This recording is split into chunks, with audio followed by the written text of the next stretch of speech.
बिस्मिल्लाहिर्रहमानिर्रहीम। Welcome to US visa updates. कैसे हैं आप सब लोग? उम्मीद है कि सब खैर खैरियत से होंगे। आज की वीडियोस जो है थी वो बहुत ज़्यादा फरमाइश थी इसकी, और मुझे एक टाइम लिमिट भी मिला हुआ था कि इस टाइम लिमिट के अंदर अंदर मुझे ये वीडियो बनानी है। तो अब 10 to 15 जो है वो क्वेश्चंस बनाने हैं इंटरव्यू के लिए, और स्पेशली F3 के लिए। मगर मैं यहाँ पे F3 और F4 दोनों के लिए बनाने लगा हूँ, क्योंकि ऑलमोस्ट दोनों के क्वेश्चंस जो होते हैं वो सेम ही होते हैं। इस वजह से दोनों जो हैं वो इसी कैटेगरी के अंदर आ जाएंगे। और एक सीक्वेंस के साथ मैं ये बनाने लगा हूँ कि जिस सीक्वेंस से आपसे क्वेश्चंस किए जाते हैं वो कभी आपके मुतालिक, कभी पिटिशनर के मुतालिक, कभी आपके मुतालिक वो क्वेश्चंस करते हैं। मगर यहाँ पे पिटिशनर के मुतालिक और आपके मुतालिक, दोनों के मुतालिक सवाल होंगे। पहला सवाल जो नॉर्मली किया जाता है वो है कि आपका नाम क्या है। दूसरा सवाल जो किया जाता है वो ये है कि कौन आपको इनवाइट कर रहा है, वहाँ पे कौन बुला रहा है। तीसरा सवाल है कि वो क्या करता है वहाँ पर, वो क्या काम करता है। चौथा सवाल जो किया जाता है वो ये कि उनके साथ घर में कौन कौन लोग रहते हैं।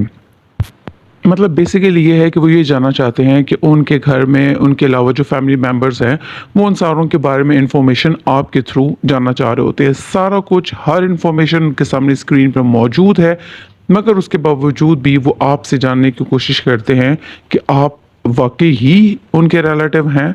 बस एक मेन चीज़ होती है। और इस सवाल को एक और तरीके से भी घुमा के किया जा सकता है कि अगर उन्हीं के फैमिली मेम्बर या कोई और पिटिशनर के साथ जो उसका को स्पॉन्सर बना हुआ है आपके लिए, तो डायरेक्ट उसका नाम लेके आपसे पूछा जा सकता है कि वो कौन है। ठीक है, तो फिर आप बताएंगे कि हाँ भाई वो मेरे जो है पिटिशनर उसी का बेटा है या उसकी बेटी है, या फिर वो मेरा चचा लगता है, ताया लगता है, जो भी लगता है, जो भी है, आप फिर उसके बारे में उनको इन्फॉर्मेशन देंगे कि वो कौन। क्वेश्चन नंबर 6 है, उसके बाद वो आपकी तरफ मूव करेंगे और आपसे पूछ सकते हैं, आपके बारे में जानेंगे कि आप क्या करते हैं। ठीक है, आपने उसका रिप्लाई देना है कि आप क्या काम करते हैं। उसके बाद क्वेश्चन नंबर 7 हो सकता है कि आप कभी किसी मुल्क गए हैं, किसी मुल्क को आपने विज़िट किया है, किसी मुल्क में आप रहे हैं। तो यहाँ पे मैं आपको ये भी बता दूँ कि अगर आप ईरान, इराक वगैरह गए हैं तो वो आपसे नेक्स्ट क्वेश्चन लाजमी करेंगे, और वो ये होगा कि आप क्यों गए हैं वहाँ पर, या आप किस लिए गए हैं, या आप वहाँ कहाँ गए हैं। ठीक है, इसलिए कि उनके सामने जो है ना एक पूरी आप ये समझें कि नाम होते हैं, प्लेसेस की लोकेशंस होती हैं कि जहाँ पर टिपिकली जाया जाता है। जैसे इमाम हुसैन इस्लाम की ज़ियारत के लिए, इन सब जगहों के लिए तो लोग जाते हैं। मगर इसके अलावा अगर आप किसी और काम के लिए गए हैं, वहाँ पे आप पढ़ने गए हैं, तो मज़ीद फिर आपसे क्वेश्चंस हो सकते हैं। वरना अगर आप सिर्फ ज़ियारत के लिए गए हैं, उनको बता सकते हैं कि हम ज़ियारत के लिए गए हैं, तो नो मैटर, नो इशू। ये एक नॉर्मल रूटीन की बात है। तो वो आपसे मूव ऑन हो जाएंगे नेक्स्ट क्वेश्चन की तरफ ऑटोमेटिकली। और नेक्स्ट क्वेश्चन में आपसे आपके बच्चों के मुतालिक आपसे पूछा जा सकता है कि आपके बच्चे हैं, या आपके बच्चे हैं, आपके कितने बच्चे हैं, इस तरह से। और फिर आपकी मैरिड लाइफ के मुतालिक क्वेश्चन नंबर 9 हो गया मैरिड लाइफ के मुतालिक, वो ये होगा कि ये आपकी पहली शादी है।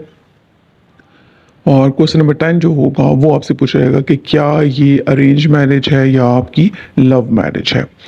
उसके अलावा फिर वो पिटिशनर की तरफ मूव कर सकते हैं। दरमियान में आगे पीछे इस तरह होता रहता है। पिटिशनर की तरफ मूव करेंगे और पूछेंगे कि पिटिशनर जो है वो लास्ट टाइम पाकिस्तान कब आया था।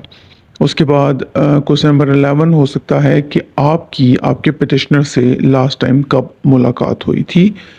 और क्वेश्चन नंबर 12 जो होगा वो आपके पार्टनर से होगा। इधर वो मिस्टर है, ये मिसेस है। मिसेस है तो सर्टनली उससे क्वेश्चन किया जाएगा कि आप कोई काम करती हैं या आप हाउस वाइफ हैं। और मिस्टर है तो उससे पूछा जाएगा कि आप क्या काम करते हैं। ये वो बेसिक क्वेश्चंस हैं जो कि किए जाते हैं। और नॉर्मली मतलब ये तो वो क्वेश्चंस हैं जो हर हाल में आपसे किए जाएंगे। अब फर्दर आपसे क्या क्वेश्चन किए जाते हैं, होपफुली आप मुझे कमेंट सेक्शन में ज़रूर मेंशन करके बताएंगे कि मुझसे मज़ीद क्या सवाल पूछे गए। और आई मोस्ट वेलकम यू कि अगर आप मुझे ईमेल में अपना एक थोड़ा इंटरव्यू का प्रोसेस सब कुछ बता दें, तो I will make a new video for that. So I am thankful for that as well. तो चलें, मैंने बहुत मुश्किल से टाइम निकाल के आपके लिए ये वीडियो कर दी है। जल्दी से मैं एडिट करता हूँ और आपके लिए अपलोड करता हूँ। अपना और अपने घर वालों का ख्याल रखिएगा। इजाज़त दीजिए। खुदा हाफ़िज़।